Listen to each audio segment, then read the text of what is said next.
my dear students, staying home because of COVID-19. I hope you are all well and doing well by the grace of Almighty Allah.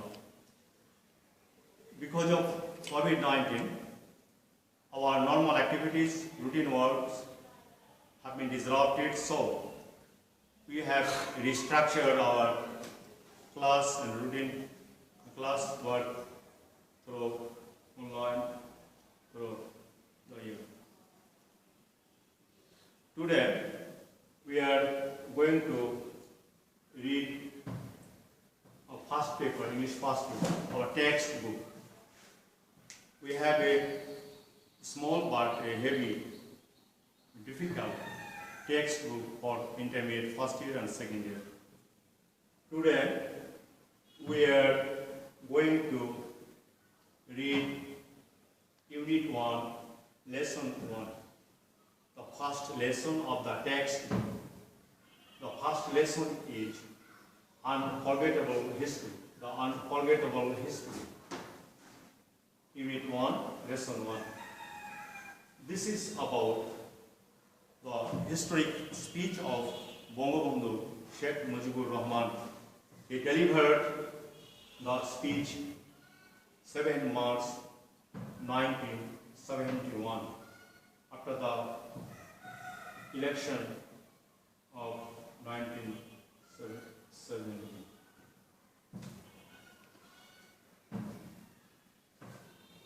After reading the text,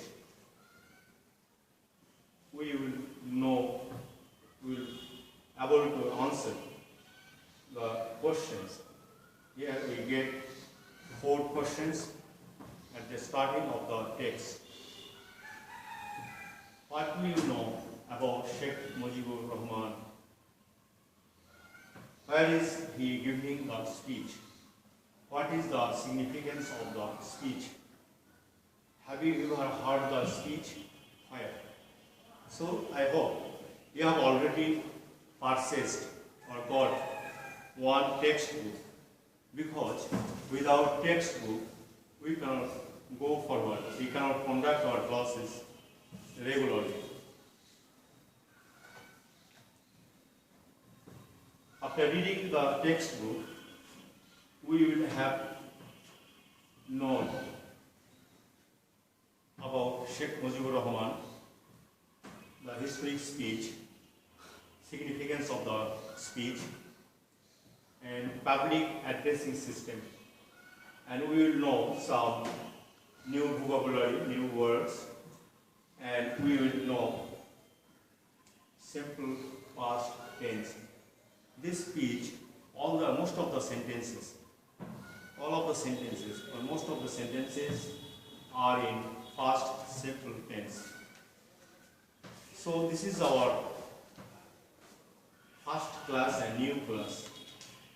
You are staying at home and you are listening our class, watching our class. So let us go straight to the text. Let us read the text first. And you follow me. Please bring out your textbook. Page number 1, Lesson 1, Unit 1, Lesson 1. The Unforgettable History.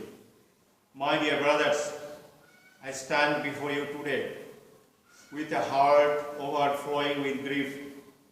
You are fully aware of the events that are going on and understand their import. We have been trying to do our best to cope with the situation. And yet, unfortunately, the streets of Dhaka, Chittagong, Khulna, Rajshahi and Rampur are awash with the blood of our brothers. The people of Bengal now want to be free. The people of Bengal now want to live, and the people of Bengal now want their rights. What have we done that was wrong? After the election, the people of Bangladesh voted as one for me for Awami League. We are to sit in the National Assembly draft a constitution for ourselves there, and build our country. The people of this land would thereby get economic, political, and cultural freedom. But it is with regret that I have to report to you today that we have passed through 23 tragic years. Bengal's history of those years is full of stories of torture inflicted on our people, of bloodshed by them repeatedly. 23 years of a history of men and women in agony. The history of Bengal is the history of a people who have repeatedly made their highest expansion with their blood. We shed blood in 1952, even though we were victors in the election of 1954. We could not form a government then. In 1958, Ayub Khan declared martial law to enslave us for the next 10 years. In 1966, while we launched the six-point movement, our boys were shot dead on 7 June.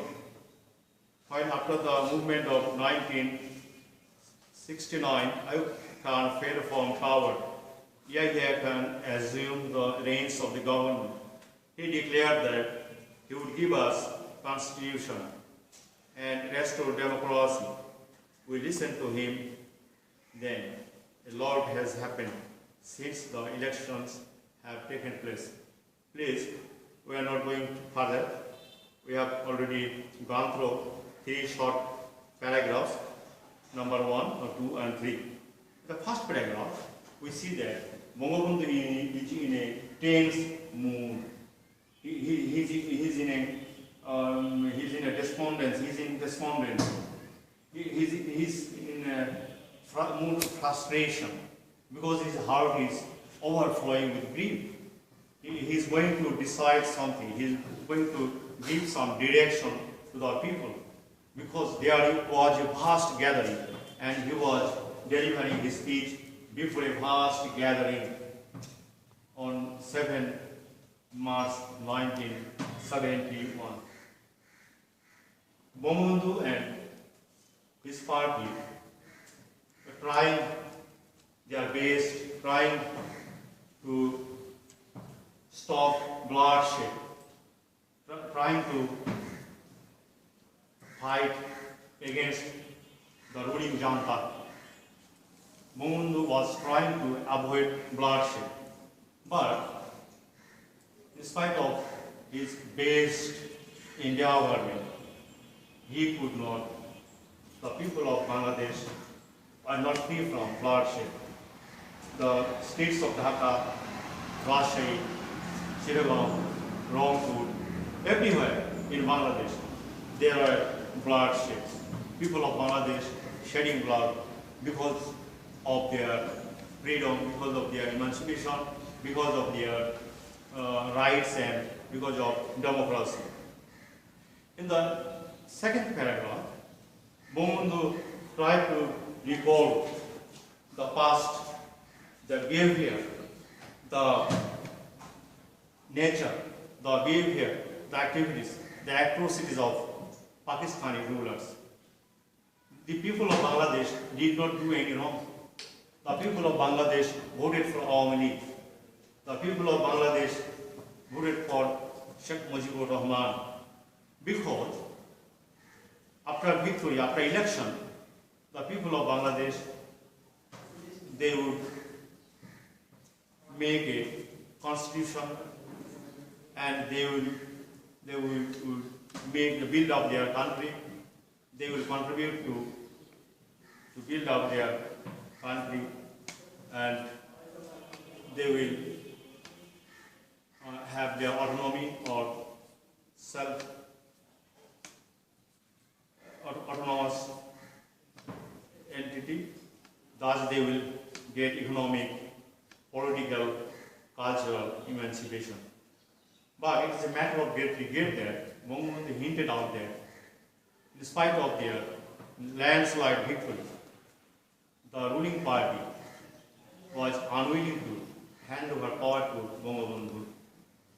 So, Bangabandhu recalled there the history of Bengal, the history of Bangladesh under Pakistani ruler was a history of oppression and tyranny. Because people of Bangladesh suffered a lot under Pakistan ruler. They suffered for 23 years and oppressed. They were under oppressive. So in the next paragraph, Bangabandhu gave a series of incidents. Bangabandhu gave a series of historical incidents in the beginning of the historic speech. Bangabandhu recalled that, Bangabandhu pointed out that the people of Bangladesh repeatedly shed their blood. They shed blood in 1952 because of language movement. The people of Bangladesh got landslide victory in 1954. But it is a matter of great regret that people of Bangladesh did not form. The victors did not form, could not form any government. In 1958, Ayub Khan declared martial law and he stopped everything. He enslaved the people of Bengal for more than 10 years. And when the people of Bengal launched 6-point demand in 1966, the ruling junta atrociously shed blood. And whenever Ayub Khan fell in 1969, Yahya Khan took the reins of the government and he declared that he would give the people a constitution. He would restore democracy. People of Bangladesh were well assured. But after the election of 1970, the ruling party did not hand over power to the people's representatives. So, at that critical juncture of history, Bangabandhu called people in Rescourse Maidan, now it is Surwadi Uddan, and he delivered his historic speech, his famous, unforgettable speech, 7 March 1971, to give directions, to declare independence, to protest against the injustice of the ruling junta, Yahya government.